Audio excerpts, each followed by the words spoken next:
സ്നേഹമുള്ളവരെ, ബൈബിളിലൂടെ ഒരു തീർത്ഥാടനമെന്ന ബൈബിൾ പഠനത്തിൻ്റെ പുതിയ എപ്പിസോഡിലേക്ക്, പുതിയ നിയമത്തിൻ്റെ യോഹന്നാൻ്റെ സുവിശേഷത്തിൻ്റെ പഠനങ്ങളിലേക്ക് ഏവർക്കും സ്വാഗതം.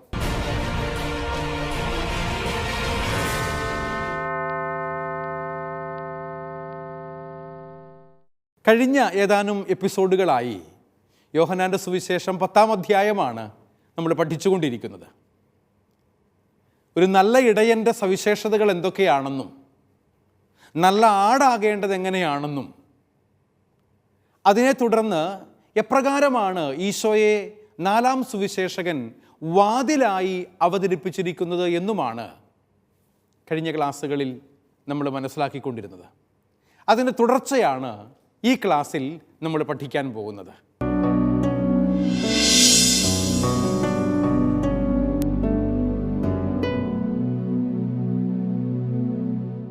യോഹന്നാൻ്റെ സുവിശേഷം 10-ാം അധ്യായത്തിൻ്റെ 17-18 വാക്യങ്ങൾ വചനം ഇങ്ങനെ നമ്മളെ ഓർമ്മപ്പെടുത്തുന്നുണ്ട്. തിരിച്ചെടുക്കുന്നതിനു വേണ്ടി തൻ്റെ ജീവൻ അർപ്പിക്കുന്ന ഈശോയെക്കുറിച്ച് പറയുമ്പോൾ ഉദ്ധാനമാണ് അവിടുന്ന് സൂചിപ്പിക്കുന്നത് എന്ന് നമുക്ക് മനസ്സിലാക്കാൻ പറ്റും. തിരിച്ചെടുക്കാൻ വേണ്ടി ജീവൻ കൊടുത്തവനാണ് കർത്താവ്. അതുകൊണ്ട് തന്നെയും ഉദ്ധാനത്തെ മുന്നിൽ കണ്ടുകൊണ്ടാണ് ഈശോ മരണം വരിക്കുന്നത് എന്നും ഉദ്ധാനമില്ലാത്ത മരണം അർത്ഥശൂന്യമാണ് എന്നും കഴിഞ്ഞ എപ്പിസോഡിൽ നമ്മൾ പറഞ്ഞ് അവസാനിപ്പിച്ചതാണ്. മരണത്തോടുകൂടെ തന്നെ അവസാനിക്കുന്നതാവരുത് നമ്മുടെ ജീവിതം. മറിച്ച് നമ്മുടെ വിശ്വാസമനുസരിച്ച് മറ്റ് പല മതവിശ്വാസങ്ങളിലുമുള്ളതുപോലെ മരണാനന്തര ജീവിതം എന്നുള്ളത്, യേശു കർത്താവിനോടൊപ്പമുള്ള നിത്യജീവൻ എന്നുള്ളത് നമ്മുടെയൊക്കെ വിശ്വാസമാണ്. അതുകൊണ്ട് ഈശോ ജീവൻ അർപ്പിക്കുന്നത് സ്വാതന്ത്ര്യത്തോടെയാണ്. ആരും എന്നിൽ നിന്ന് അത് പിടിച്ചെടുക്കുകയല്ല, ഞാനത് സ്വമേധയാ സമർപ്പിക്കുകയാണ് എന്ന് 18-ാമത്തെ വാക്യത്തിൽ യോഹന്നാൻ സുവിശേഷകൻ ഈശോയുടെ വാക്കുകളായി അവതരിപ്പിച്ചിട്ടുണ്ട്. സ്വാതന്ത്ര്യവും അനുസരണവുമാണ് നമ്മുടെ ജീവിതങ്ങളെ സ്റ്റഡിയായി മുൻപോട്ട് കൊണ്ടുപോകുന്നത് എന്ന് മനസ്സിലാക്കേണ്ടതുണ്ട്. അനുസരണിക്കാൻ മാത്രം വിളിക്കപ്പെട്ടവരും സ്വാതന്ത്ര്യം അനുഭവിക്കാൻ മാത്രം വിളിക്കപ്പെട്ടവരുമായി 2 തരം ജനവിഭാഗങ്ങളൊന്നുമില്ല. അനുസരണത്തോട് ചേർന്ന് പോകുന്നതാണ് നിൻ്റെ സ്വാതന്ത്ര്യം. നിനക്ക് സ്വാതന്ത്ര്യമുണ്ടെങ്കിൽ അതോടൊപ്പം നീയും അനുസരിക്കാൻ ബാധ്യസ്ഥയാണ് എന്ന് തിരിച്ചറിയുക. ഇപ്രകാരം പിതാവിൻ്റെ കൽപ്പനയുടെ പൂർത്തീകരണമാണ് ഇത് എന്നും നമുക്ക് മനസ്സിലാക്കാൻ വേണ്ടി പറ്റും. പിതാവിൻ്റെ കൽപ്പനയുടെ പൂർത്തീകരണം എന്ന് പറയാൻ കാരണം എന്താണെന്നറിയാവോ? ഇത് ഒരേ സമയം ഒരു സ്വതന്ത്രമായ പ്രവൃത്തിയും അതോടൊപ്പം തന്നെ ഒരു കൽപ്പനയുടെ പൂർത്തീകരണവുമാണ് എന്നതുകൊണ്ടാണ്. ഞാൻ സ്വതന്ത്രമായി എൻ്റെ ജീവിതം സമർപ്പിക്കുന്നു. ഈശോ അപ്രകാരം സമർപ്പിച്ചവനാണ്. അതോടൊപ്പം തന്നെയും ഇത് പിതാവിൻ്റെ കൽപ്പനയുടെ ഭാഗം കൂടിയാണ്.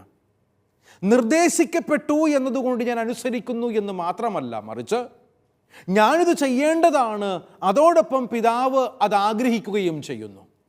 ഇത് രണ്ടും കൂടെ ചേർന്ന് പോകുമ്പോഴാണ് മനുഷ്യജീവിതം സന്തോഷകരമായി മുൻപോട്ട് പോവുക. സഹോദരങ്ങളെ, സ്വാതന്ത്ര്യവും അനുസരണവും ചേർന്നു പോകണം.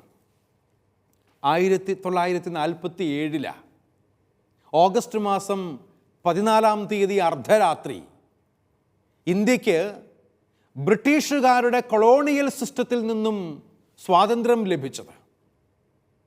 എന്നാൽ ഇന്ത്യയിൽ ഇപ്പോൾ നമ്മൾ ജീവിക്കുമ്പോൾ, ഈ കഴിഞ്ഞ കാലങ്ങളിലൊക്കെയും ഞാനും നിങ്ങളുമൊക്കെ നമ്മുടെ പൂർവ്വപിതാക്കന്മാർ നമുക്ക് വേണ്ടി അധ്വാനിച്ച് സ്വന്തമാക്കി തന്ന ഈ സ്വാതന്ത്ര്യം അനുഭവിക്കാൻ നമ്മളെ കൊണ്ട് സാധിക്കുന്നുണ്ടോ? പലയിടങ്ങളിലായി പല തരങ്ങളിലായി ഞാനും നിങ്ങളുമൊക്കെ ഇപ്പോഴും പാരതന്ത്ര്യങ്ങൾ അനുഭവിക്കുന്നുണ്ട് എന്നുള്ളത്, അടിമത്തങ്ങൾ അനുഭവിക്കുന്നുണ്ട് എന്നുള്ളതൊരു യാഥാർത്ഥ്യമല്ലേ? സ്വതന്ത്രരായി ജീവിക്കാൻ വിളിക്കപ്പെട്ടവനാണ് മനുഷ്യൻ. ഈ സ്വാതന്ത്ര്യത്തോടൊപ്പം തന്നെ സമൂഹത്തിൻ്റെ ചില രീതികളെ, സാംസ്കാരികമായ ചില പൈതൃകങ്ങളെയൊക്കെ അനുസരിക്കാനുള്ള കടപ്പാട് നമുക്കെല്ലാവർക്കും ഉണ്ട് എന്ന് മനസ്സിലാക്കുക. കാരണം എന്താണെന്നറിയാവോ? സ്നേഹത്തിൻ്റെ ബന്ധമുള്ളപ്പോൾ അനുസരണം അടിമത്തമാകുന്നില്ല എന്നുള്ളതാണ് യാഥാർത്ഥ്യം. സ്നേഹമില്ലെങ്കിൽ അനുസരണം അടിമത്തമായി അനുഭവപ്പെടും. Relationship matters. ബന്ധമാണ് നമുക്ക് സ്വാതന്ത്ര്യം നൽകുന്നത്. അതല്ലെങ്കിൽ ചില ബന്ധങ്ങളൊക്കെ അടിമത്തമായി നമുക്ക് തോന്നാൻ തുടങ്ങും. പ്രിയപ്പെട്ടവരെ, മറ്റുള്ളവരെ അകമഴിഞ്ഞ് സ്നേഹിക്കാൻ വേണ്ടി സാധിക്കുമ്പോൾ, അവരോട് ചേർന്ന് നിൽക്കാൻ വേണ്ടി ഞാനും നിങ്ങളും പരിശ്രമിക്കുമ്പോൾ അത് സ്വാതന്ത്ര്യമുള്ള ബന്ധങ്ങളായി വളരുമെന്ന് നമുക്ക് മനസ്സിലാക്കാൻ വേണ്ടി പറ്റും. അതുകൊണ്ട് തന്നെയും ഇതേ തരത്തിലുള്ള ഒരു ബന്ധമാകണം ഇടയനും ആടുകളും തമ്മിലുണ്ടായിരിക്കേണ്ടത് എന്ന് യോഹന്നാൻ സുവിശേഷകൻ നല്ല ഇടയനെയും നല്ല ആടുകളെയും ഉപമിച്ചുകൊണ്ട് നമുക്ക് നൽകുന്ന സന്ദേശവും അതുതന്നെയാണ്. സഭയിൽ അധികാരത്തെ സംബന്ധിച്ച കാഴ്ചപ്പാടും ഇത് നൽകുന്നുണ്ട് എന്നാണ് ഞാൻ കരുതുന്നത്. സഭയിലെ അധികാരം അജപാലന അധികാരം എന്നാണ് വിളിക്കപ്പെടുന്നത്. അജപാലന അധികാരം. അജം എന്ന് പറഞ്ഞാൽ ആട് എന്നാണ് അർത്ഥം. മറ്റുള്ളവരെ ഒരു ആടിനെ പോലെ അനുസരിപ്പിക്കാൻ വേണ്ടി മാത്രമല്ല, അവരുടെ സ്വാതന്ത്ര്യം അനുവദിച്ചു കൊടുത്തുകൊണ്ട് തന്നെയും ഞാൻ അനുസരിക്കാൻ കടപ്പെട്ടവനാണ്, ബാധ്യസ്ഥനാണ് എന്ന ബോധ്യത്തോടുകൂടെ എൻ്റെ ഇടയൻ്റെ മുമ്പിൽ മുട്ടുകൾ മടക്കുമ്പോൾ, അനുസരിക്കാൻ തയ്യാറാകുമ്പോഴാണ് അത് സ്വതന്ത്രമായ ജീവിതമായി തീരുന്നത്. അജപാലകർ അജഗണങ്ങളെ സ്നേഹിക്കുന്നവരും അവർക്ക് ശുശ്രൂഷ ചെയ്യുന്നതും സ്നേഹത്തോടും സ്വാതന്ത്ര്യത്തോടും കൂടെ ആയിരിക്കണം. സ്നേഹത്തോടും സ്വാതന്ത്ര്യത്തോടും കൂടെ അവർക്ക് വേണ്ടി ശുശ്രൂഷ ചെയ്യുമ്പോൾ അജഗണങ്ങൾ അജപാലകരെ അനുസരിക്കേണ്ടതും അങ്ങനെ തന്നെയാണ്. സ്നേഹത്തോടുകൂടെ, ശുശ്രൂഷാ മനോഭാവത്തോടുകൂടെ, എളിമയോടുകൂടെ അനുസരിക്കാൻ തയ്യാറാകുമ്പോഴാണ് സന്തോഷകരമായി ജീവിതം മുമ്പോട്ട് പോവുകയുള്ളൂ. അതുകൊണ്ടാണ് ഞാൻ പറഞ്ഞത്, ചിലരൊക്കെ അനുസരിക്കാൻ വേണ്ടി, ജീവിതകാലം മുഴുവൻ അനുസരിക്കാൻ വേണ്ടി മാത്രം വിളിക്കപ്പെട്ടവരും, മറ്റു ചിലർ ജീവിതകാലം മുഴുവൻ സ്വാതന്ത്ര്യം അനുഭവിക്കാൻ വേണ്ടി വിളിക്കപ്പെട്ടവരും എന്നുള്ള ഗണത്തിലല്ല. ഇതെല്ലാം എല്ലാവർക്കും ഉള്ളതാണ് എന്ന് നാം തിരിച്ചറിയേണ്ടിയിരിക്കുന്നു. അതുകൊണ്ട് തന്നെയാണ് അനുസരണവും സ്വാതന്ത്ര്യവും ഇഴചേർന്നു പോകുന്നു എന്ന് ഞാൻ നിങ്ങളോട് പറഞ്ഞത്. സഹോദരങ്ങളെ, യോഹന്നാൻ്റെ സുവിശേഷം 10-ാം അധ്യായം 19, 20, 21 വാക്യങ്ങൾ നല്ല ഇടയനായ കർത്താവിനെക്കുറിച്ചുള്ള ഈ പ്രബോധനത്തിൽ യഹൂദരുടെ പ്രതികരണം എന്തായിരുന്നു എന്ന് നമ്മെ ഓർമ്മപ്പെടുത്തുന്നുണ്ട്. 19 മുതൽ 21 വരെയുള്ള വചനങ്ങൾ ഞാൻ നിങ്ങളെ വായിച്ചു കേൾപ്പിക്കാം. ബൈബിൾ കൈകളിലെടുത്ത് എല്ലാവരും ശ്രദ്ധയോടെ പ്രാർത്ഥനാപൂർവം വായിക്കണം. ഈ വാക്കുകൾ മൂലം യഹൂദരുടെ ഇടയിൽ വീണ്ടും ഭിന്നതയുണ്ടായി. അവന് പിശാചുണ്ട്, അവന് ഭ്രാന്താണ്, എന്തിന് അവൻ പറയുന്നത് കേൾക്കുന്നു എന്നിങ്ങനെ അവരിൽ ഏറെ പേർ പറഞ്ഞു. എന്നാൽ മറ്റുള്ളവർ പറഞ്ഞു, ഈ വാക്കുകൾ പിശാചു ബാധിതൻ്റേതല്ല. പിശാചിന് അന്ധരുടെ കണ്ണുകൾ തുറക്കാൻ കഴിയുമോ? വചനം നിങ്ങൾ കേട്ടോ. യഹൂദരുടെ ഇടയിലുണ്ടായ ഒരു പ്രതികരണമാണ്, റെസ്പോൺസ് എന്തായിരുന്നു എന്ന് നമുക്ക് ഇവിടെ മനസ്സിലാക്കാൻ വേണ്ടി പറ്റും. ഈ ഭാഗം സുവിശേഷകൻ അവസാനിപ്പിക്കുന്നത് അധികാരികൾക്കിടയിലെ വിഭിന്നങ്ങളായ പ്രതികരണം അവതരിപ്പിച്ചുകൊണ്ടാണ്. ചിലർ അവരുടെ വിശ്വാസത്തിൽ തുടരുന്നു, മറ്റു ചിലർ തുറവിയോടുകൂടെ ഈശോയെ മനസ്സിലാക്കുവാനും ഈശോയിൽ വിശ്വസിക്കാനും തുടങ്ങി എന്നുള്ളതാണ്. എന്ത് കാര്യം ചെയ്താലും, നല്ലതാണെങ്കിൽ പോലും, 2 ഭാഗം പിടിക്കുന്നവരുണ്ടാകും. സാധാരണ പറയാറില്ല നാട്ടിൻപുറങ്ങളിൽ, അമ്മയെ തല്ലിയാലും 2 ഭാഗം. ശരിയല്ലേ? എന്ത് കാര്യങ്ങൾ ചെയ്താലും, എത്രമാത്രം നന്മകൾ ചെയ്താലും അതിലൊക്കെയും എന്തെങ്കിലും പിശകുകൾ കണ്ടുപിടിക്കാൻ വേണ്ടിയിട്ട് കച്ച കെട്ടി ഇറങ്ങിയിരിക്കുന്ന മനുഷ്യരുണ്ട്. ചിലരെങ്കിലുമൊക്കെ അങ്ങ് നിരാശപ്പെട്ടു പോകും. അച്ഛൻ, ഞാൻ നന്മ ആഗ്രഹിച്ചുകൊണ്ട് ചെയ്തതാ, അവൻ്റെ നന്മയ്ക്ക് വേണ്ടി ഞാൻ പറഞ്ഞതാ, പക്ഷെ അവൻ തെറ്റിദ്ധരിച്ചു, അതുകൊണ്ട് ഇനി ഞാൻ നന്മ ചെയ്യുന്നില്ല. നിരാശപ്പെട്ട് കഴിയുന്ന മനുഷ്യരുണ്ട് ഇപ്രകാരം. പ്രിയപ്പെട്ടവരെ, ഈശോയിൽ വിശ്വസിക്കുന്നവർ നിരാശപ്പെടേണ്ടതില്ല. മറിച്ച് അവരൊക്കെയും യേശു കർത്താവിലാണ് വിശ്വസിക്കുന്നത് എന്ന ഒറ്റ കാരണത്താൽ പ്രത്യാശയോടുകൂടെ മുൻപോട്ട് നീങ്ങേണ്ടവരാണ്. എതിർപ്പുകൾ സ്വാഭാവികമാണ്. നമുക്കൊക്കെ എതിർപ്പുകൾ നേരിടേണ്ടി വരും. പ്രതിസന്ധികൾക്ക് മുമ്പിൽ പകച്ചു നിൽക്കാതെ, എതിർപ്പുകൾക്ക് മുമ്പിൽ നമ്മൾ മുട്ടുമടക്കാതെ തല ഉയർത്തിപ്പിടിച്ച് നട്ടലോടുകൂടെ മുൻപോട്ട് നീങ്ങാൻ വേണ്ടി നമുക്ക് സാധിക്കണം. മനസാക്ഷിയുടെ സ്വരത്തിനനുസരിച്ച് പരിശുദ്ധാത്മാവിൻ്റെ മന്ത്രണങ്ങൾക്കനുസരിച്ച് ജീവിതം ക്രമീകരിച്ച് നന്മയിൽ ജീവിക്കുന്നവന് ഇങ്ങനെയുള്ള എതിർപ്പുകൾക്ക് മുൻപിൽ വഴങ്ങിക്കൊടുക്കേണ്ടി വരില്ല. പ്രിയപ്പെട്ടവരെ, അനുസരണത്തോടൊപ്പം സ്വാതന്ത്ര്യവും കൂടെ ചേർത്ത് കൊണ്ടുപോകാനുള്ള കൃപയാണ് നമുക്കെല്ലാവർക്കും ആവശ്യമായിട്ടുള്ളത്. തുടർന്ന് വരുന്ന വചനഭാഗം ദൈവപുത്രനായ മിശിഹായെക്കുറിച്ചുള്ള മനോഹരമായ ഒരു പ്രതിപാദ്യമാണ്. 10-ാം അധ്യായത്തിൻ്റെ 22 മുതൽ 39 വരെയുള്ള വചനഭാഗം നമ്മൾ പഠിക്കാനായി ശ്രമിക്കുകയാണ്. ബൈബിള് കൈകളിലെടുത്ത് യോഹന്നാൻ 10-ാം അധ്യായം 22 മുതലുള്ള വചനങ്ങൾ എല്ലാവരും എന്നോടൊപ്പം വായിക്കണമെന്ന് അഭ്യർത്ഥിക്കുകയാണ്. യേശു ദൈവപുത്രൻ. ജെറുസലേമിൽ അപ്പോൾ പ്രതിഷ്ഠയുടെ തിരുനാളായിരുന്നു. അത് ശീതകാലവുമായിരുന്നു. യേശു ദേവാലയത്തിലെ സോളമൻ്റെ മണ്ഡപത്തിൽ നടക്കുമ്പോൾ യഹൂദർ അവനു ചുറ്റും കൂടി ചോദിച്ചു, നീ ഞങ്ങളെ എത്ര നാൾ ഇങ്ങനെ സന്നിഗ്ധാവസ്ഥയിൽ നിർത്തും? നീ ക്രിസ്തുവാണെങ്കിൽ വ്യക്തമായി ഞങ്ങളോട് പറയുക. യേശു പ്രതിവചിച്ചു, ഞാൻ നിങ്ങളോട് പറഞ്ഞു, എന്നിട്ടും നിങ്ങൾ വിശ്വസിക്കുന്നില്ല. എൻ്റെ പിതാവിൻ്റെ നാമത്തിൽ ഞാൻ ചെയ്യുന്ന പ്രവൃത്തികൾ എനിക്ക് സാക്ഷ്യം നൽകുന്നു. എന്നാൽ നിങ്ങൾ വിശ്വസിക്കുന്നില്ല, കാരണം നിങ്ങൾ എൻ്റെ ആടുകളിൽ പെടുന്നവരല്ല. എൻ്റെ ആടുകൾ എൻ്റെ സ്വരം ശ്രവിക്കുന്നു. എനിക്ക് അവയെ അറിയാം. അവ എന്നെ അനുഗമിക്കുന്നു. ഞാൻ അവയ്ക്ക് നിത്യജീവൻ നൽകുകയും ചെയ്യുന്നു. അവ ഒരിക്കലും നശിച്ചു പോവുകയില്ല. അവ എൻ്റെ കയ്യിൽ നിന്ന് ആരും പിടിച്ചെടുക്കുകയുമില്ല.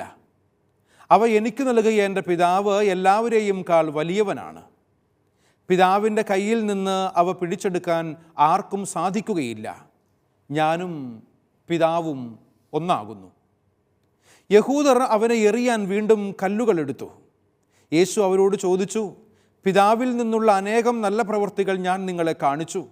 ഇവയിൽ ഏതു പ്രവൃത്തി മൂലമാണ് നിങ്ങൾ എന്നെ കല്ലെറിയുന്നത്? യഹൂദർ അവനോട് പറഞ്ഞു, ഏതെങ്കിലും നല്ല പ്രവൃത്തികൾ മൂലമല്ല, ദൈവദൂഷണം മൂലമാണ് ഞങ്ങൾ നിന്നെ കല്ലെറിയുന്നത്. കാരണം മനുഷ്യനായിരിക്കെ നീ നിന്നെ തന്നെ ദൈവമാക്കുന്നു. യേശു അവരോട് ചോദിച്ചു, നിങ്ങൾ ദൈവങ്ങളാണെന്ന് ഞാൻ പറഞ്ഞു എന്ന് നിങ്ങളിൽ നിയമത്തിൽ എഴുതപ്പെട്ടിട്ടില്ലേ? ലിഖിതം നിറവേറാതിരിക്കില്ലല്ലോ. ദൈവവചനം ആരുടെ അടുക്കലേക്ക് വരുന്നുവോ അവരെ ദൈവങ്ങൾ എന്ന് അവൻ വിളിച്ചു. അങ്ങനെയെങ്കിൽ പിതാവ് വിശുദ്ധീകരിച്ച് ലോകത്തിലേക്ക് അയച്ച എന്നെ ഞാൻ ദൈവപുത്രനാണെന്ന് പറഞ്ഞതുകൊണ്ട് നീ ദൈവദൂഷണം പറയുന്നു എന്ന് നിങ്ങൾ കുറ്റപ്പെടുത്തുന്നുവോ? ഞാൻ എൻ്റെ പിതാവിൻ്റെ പ്രവൃത്തികൾ ചെയ്യുന്നില്ലെങ്കിൽ നിങ്ങൾ എന്നെ വിശ്വസിക്കേണ്ട. എന്നാൽ ഞാൻ അവ ചെയ്യുന്നെങ്കിൽ നിങ്ങൾ എന്നിൽ വിശ്വസിക്കുന്നില്ലെങ്കിലും ആ പ്രവൃത്തികളിൽ വിശ്വസിക്കുവിൻ. അപ്പോൾ പിതാവ് എന്നിലും ഞാൻ പിതാവിലുമാണെന്ന് നിങ്ങൾ അറിയുകയും ആ അറിവിൽ നിലനിൽക്കുകയും ചെയ്യും. വീണ്ടും അവർ അവനെ ബന്ധിക്കാൻ ശ്രമിച്ചു. എന്നാൽ അവൻ അവരുടെ കയ്യിൽ നിന്ന് രക്ഷപ്പെട്ടു. യോർദാൻ്റെ മറുകരയിൽ യോഹന്നാൻ ആദ്യം സ്നാനം നൽകിയിടത്തേക്ക് അവർ വീണ്ടും പോയി. നമ്മുടെ കർത്താവായ മിശിഹായ്ക്ക് സ്തുതി. സഹോദരങ്ങളെ, യോഹന്നാൻ്റെ സുവിശേഷം 10-ാം അധ്യായത്തിൻ്റെ 22 മുതൽ വചനങ്ങളാണ് നമ്മളിപ്പോൾ വായിച്ചു കേട്ടത്. ഈ വചനഭാഗത്തിന് നിങ്ങൾക്ക് സ്ക്രീനിൽ കാണാൻ സാധിക്കും, ഞാനൊരു ടൈറ്റിൽ കൊടുത്തിട്ടുണ്ട്. ഈശോ ദൈവപുത്രനായ മിശിഹ എന്നാണ് ആ ടൈറ്റിൽ. ഈശോയും യഹൂദ നേതൃത്വവും തമ്മിലുള്ള അവസാന ഏറ്റുമുട്ടൽ നടക്കുന്നത് പ്രതിഷ്ഠാ തിരുനാളിൻ്റെ പശ്ചാത്തലത്തിലാണ്. നിങ്ങൾക്കറിയാം, യോഹന്നാൻ്റെ സുവിശേഷത്തിൻ്റെ പഠന ആരംഭം മുതൽ ഞാൻ നിങ്ങളോട് പറഞ്ഞിരുന്ന ഒരു കാര്യമുണ്ട്. ഏതെങ്കിലും ഒരു തിരുനാളിൻ്റെ പശ്ചാത്തലത്തിലാണ് പലപ്പോഴായി യേശു കർത്താവിൻ്റെ പ്രവർത്തനങ്ങളെ 4-ാം സുവിശേഷകൻ അവതരിപ്പിച്ചിരിക്കുന്നത്. ഇവിടെ പ്രതിഷ്ഠാ തിരുനാളിൻ്റെ പശ്ചാത്തലത്തിലാണ് നല്ല ഇടയനെക്കുറിച്ചുള്ള പരാമർശമുണ്ടാകുന്നതും തുടർന്ന് യേശു ദൈവപുത്രനാണ് എന്ന് നമ്മളെ ഓർമ്മപ്പെടുത്തുന്ന 22 മുതലുള്ള വചനഭാഗങ്ങൾ യോഹന്നാൻ 10-ാം അധ്യായത്തിൽ കുറിച്ചു വച്ചിരിക്കുന്നതും. ഇവിടെ ജെറുസലേം ദേവാലയത്തിൻ്റെ ഭാഗമായ സോളമൻ്റെ മണ്ഡപത്തിൽ വെച്ച് യഹൂദർ ഈശോയെ സമീപിച്ച് ചോദിക്കുന്ന ഒരു ചോദ്യമുണ്ട്. വരാനിരിക്കുന്ന മിശിഹ നീ തന്നെയാണെങ്കിൽ തുറന്നു പറയുക. ഈശോയുടെ മെസ്സിയാനിക് ഐഡൻറ്റിറ്റി വെളിപ്പെടുത്താൻ വേണ്ടിയിട്ട് യഹൂദന്മാർ വന്ന് ഈശോയോട് ആവശ്യപ്പെടുന്ന കാര്യം ഇതാണ്: വരാനിരിക്കുന്നവൻ ഞങ്ങളെ ആരെയാണോ ഞങ്ങൾ പ്രതീക്ഷിച്ചിരിക്കുന്നത്, പ്രവാചകന്മാർ പഴയ നിയമങ്ങളിലൂടെ പറഞ്ഞു വെച്ചത് ആരെക്കുറിച്ചാണോ അത് നീ തന്നെയാണെങ്കിൽ നീ ഞങ്ങളോട് പറയുക. നീ ദൈവപുത്രനായ മിശിഹായാണോ എന്നുള്ള ചോദ്യം. പ്രിയപ്പെട്ടവരെ, ഇതൊരു മെസ്സിയാനിക് സീക്രട്ടിൻ്റെ ഭാഗമാണ്. ഇവിടെ തൻ്റെ വാക്കുകളിലൂടെയും പ്രവൃത്തികളിലൂടെയും ഈശോ തൻ്റെ മെസ്സിയാനികത പല പ്രാവശ്യം വെളിപ്പെടുത്തിയെങ്കിലും താനാണ് മിശിഹ എന്ന് അവരോട് മനസ്സിലാകുന്ന തരത്തിൽ പറയാനും പ്രവർത്തിക്കാനും ഇടപെടാനും തുടങ്ങിയെങ്കിലും യഹൂദർ അവിടുത്തെ അജഗണമല്ലാത്തതിനാൽ അവർക്ക് അത് സ്വീകാര്യമായില്ല എന്ന് ഈശോ തന്നെയും അവരോട് പറയുന്ന വാക്കുകളാണ് ഈ ഭാഗത്ത് നമ്മൾ വായിച്ചു കേട്ടത്. അതുകൊണ്ട് എന്താ ഉണ്ടായെന്നറിയാവോ? ഈശോ പറഞ്ഞ ആ കാര്യം അവരെ പ്രകോപിപ്പിച്ചു എന്നുള്ളതാണ്. ഇതവരെ പ്രകോപിപ്പിക്കുകയും അവർ വീണ്ടും ഈശോയെ എറിയാൻ വേണ്ടി കൈകളിൽ കല്ലുകൾ എടുത്തു എന്നാണ് പറയുന്നത്. ഈശോയെ എറിഞ്ഞു ഓടിക്കാൻ വേണ്ടിയിട്ട് കൈകളിൽ കല്ലുകൾ എടുക്കുന്നു അവർ. ഒന്ന് കേട്ടേ, എനിക്കിഷ്ടമില്ലാത്ത കാര്യം ഒരാൾ പറയുമ്പോൾ അവനെ കല്ലെറിഞ്ഞ് ഓടിക്കണമെന്നുള്ള ചിന്ത എവിടുന്നാണ് വരുന്നേ? അവനെ സ്നേഹിക്കാൻ എനിക്ക് സാധിക്കാതെ വരുമ്പോഴാണ്.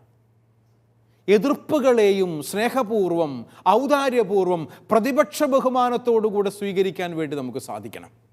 പ്രധാനപ്പെട്ട കാര്യമല്ലേ അത്?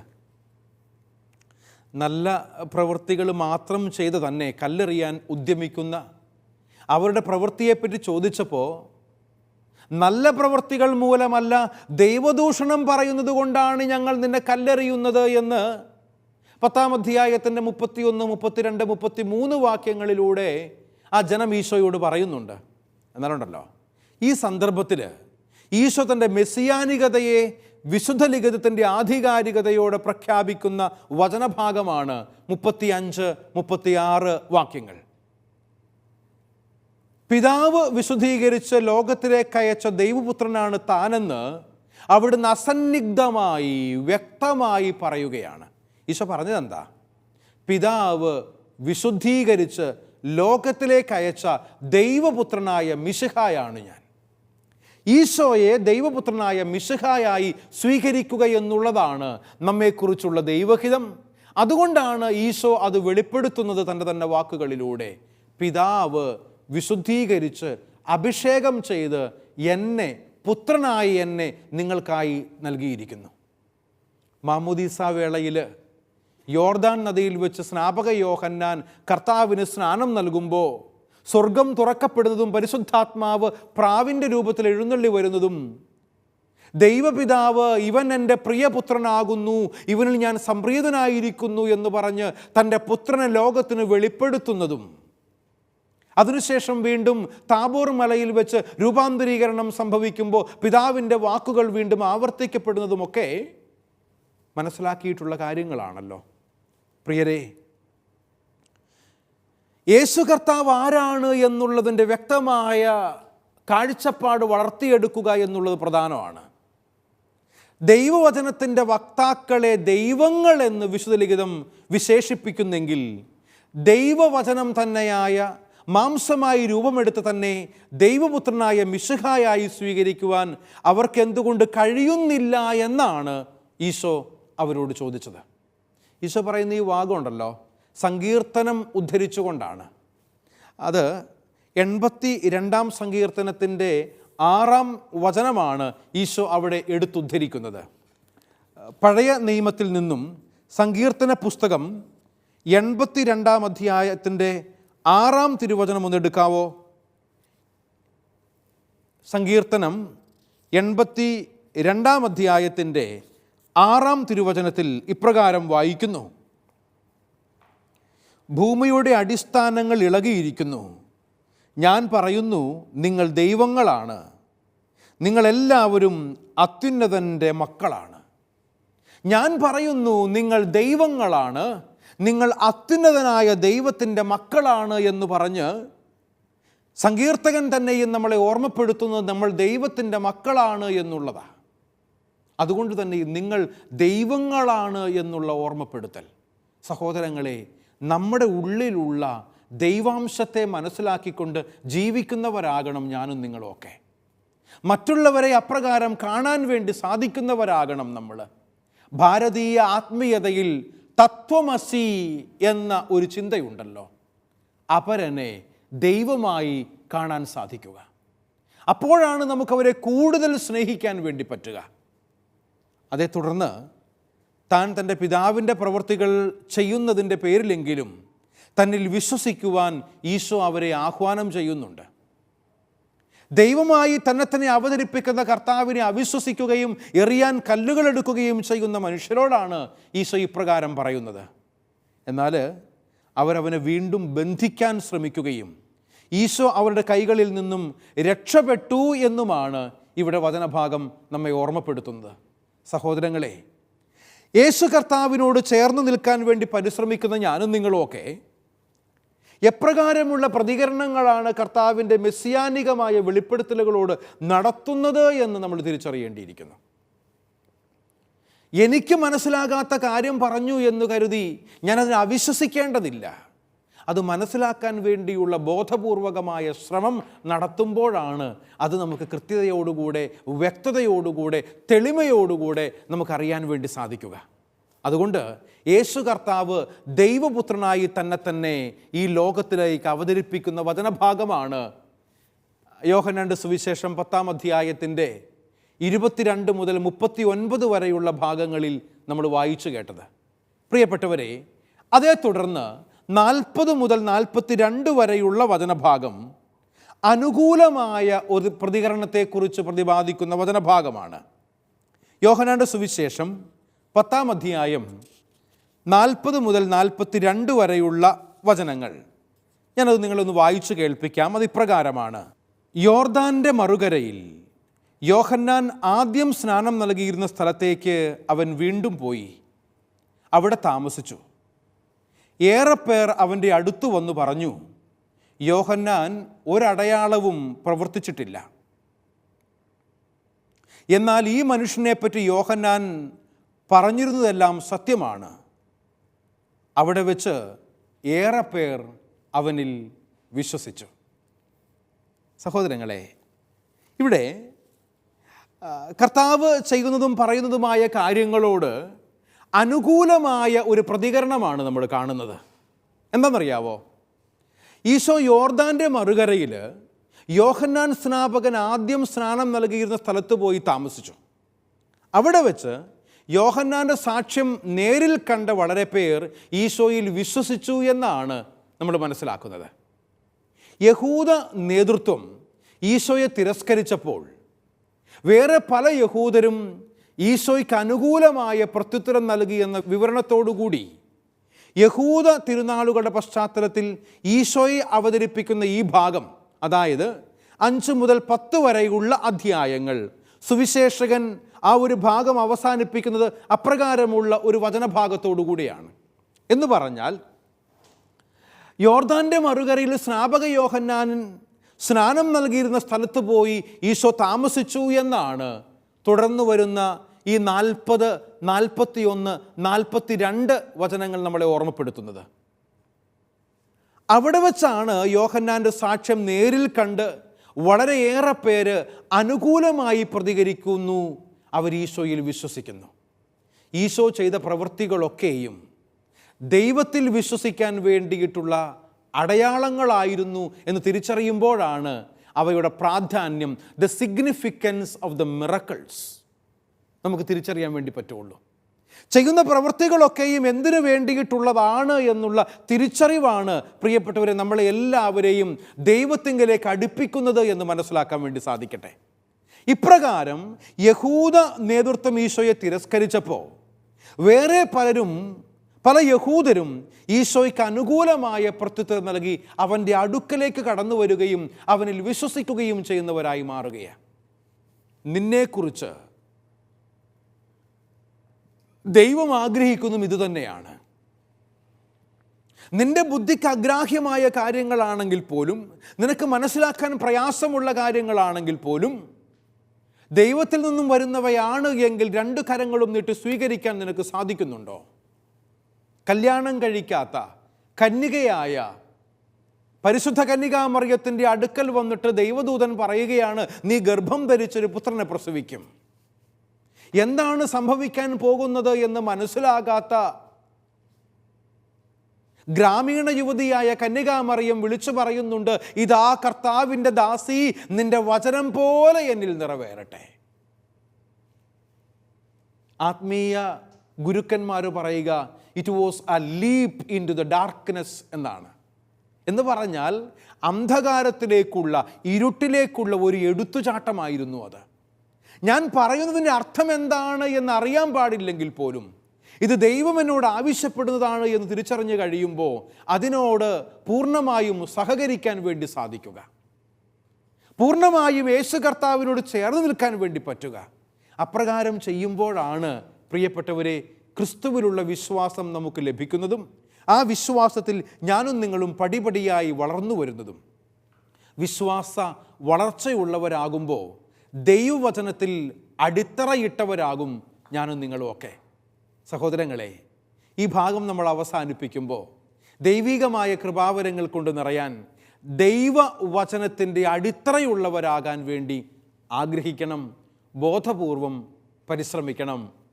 ദൈവം അനുഗ്രഹിക്കട്ടെ.